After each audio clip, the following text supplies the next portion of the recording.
Two. What's up, everybody? It's the DevCal, and welcome to our first Discord.js tutorial video. This is not really we're going to get into the code today, but I would like to go over a couple of pointers that you guys need to be familiar with. So first thing you're going to need to be familiar with is downloading Visual Studio Code. This is the IDE we're going to be using. It's called an Integrative Development Environment. I believe that's what it's called. And you guys are going to need to download this for your software or operating system rather. And so I am on Windows, so I would just click on Windows. It would bring me to this. A little exe file will pop up. Once it loads, click on that, follow the setup wizard, and go on from there. Mac is the same thing. And the next thing you guys are going to be needing to be familiar with is Node.js. This is basically our module that we're going to be using for JS to interact with the Discord API. So what you're going to want to do is download the recommended for most users version, not the latest features version. Download the LTS version. Click on this, and it'll automatically assign to your operating system. Mine is obviously Windows. And then you just click on that, it'll download an MSI file, follow that setup wizard. Same thing for Mac OS.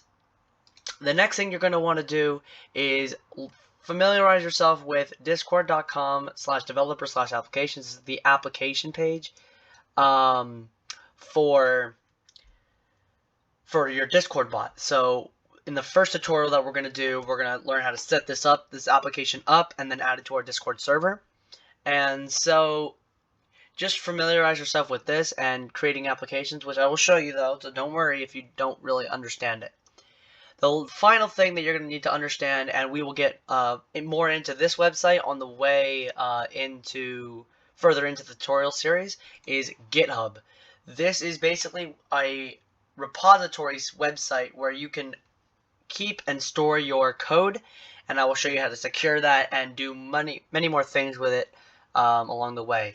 One of the big things that I do want everybody to understand is that do not go into this blindly, because chances are you're going to get lost and you're going to be like, oh, what is he doing there? And even though I'm going to explain it, you may not understand it fully, so please have an understanding of JavaScript before you go into this tutorial series, because I don't want some of the basic questions being asked and you should already know it or have a concept of it.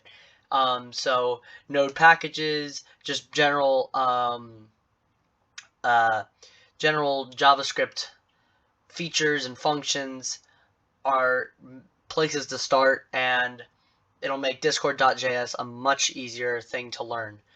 But I will see you guys in the tutorial series. I'm glad you are using this tutorial series, and I'll see you in the next video.